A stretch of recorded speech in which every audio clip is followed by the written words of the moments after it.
A girl stood at the edge of a bridge, tears streaming down her face, consumed by despair. That's when she spotted an advertisement that read, "Don't give up, we'll help you get revenge." Haunted by the inhumane torture she had endured, she decided to place her last hope in that ad. When the Avenger Dogi received her message, he wasted no time picking her up and getting her safely into his car. Before she could even begin telling her story, he switched on a recorder. The revenge team needed every detail of her ordeal to craft a personalized plan. 얘기해줄 수 있어요? 그동안 무슨 일이 있었는지. Desperate to give her younger siblings a better life, the girl had just turned 18 when she fell victim to a shady employment agency. She had no idea that what awaited her would haunt her for the rest of her life. The agency took her to a remote seafood processing plant. The seemingly great working conditions put her at ease, and she signed the employment contract without hesitation. But the agent quietly pocketed her copy. The manager ordered her to scrape fish scales, but she had applied for an office position, and she was allergic to fish scales. She politely declined. That's when the boss showed up. Learning that she refused to work, he shoved her face first into a tub of fish. The workers around her didn't flinch, not because they were heartless, but because they had been through the same thing. The boss beat her savagely until the manager finally stepped in and stopped him. She barely escaped with her life. Then they locked her in the freezer. 이제 좀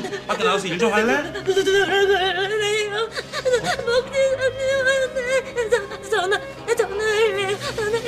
Meanwhile, the crooked agent was out spending his blood money, whining and dining without a care. When the boss heard she still harbored hopes of escape, he dumped an entire bag of sea salt onto her body. To make sure she couldn't run, they weighed down the lid with another bag of salt. By the next morning, her body was stiff from the cold, but the boss showed no mercy. He poured scalding hot water over her. Unable to take any more, she finally broke. To avoid further torture, she not only scraped fish scales, but also washed their filthy clothes. After a year of careful observation, she finally figured out the gap between the guards' shift changes. She seized her chance and climbed over the wall to escape, but as she ran, she heard police sirens. After enduring so much for so long, she finally let it all out, sobbing uncontrollably. The officers quickly ushered her into their car, but to her horror, they drove her right back to the factory. The cops had been in the boss's pocket all along. Anyone who tried to escape would be dragged back by these corrupt officers.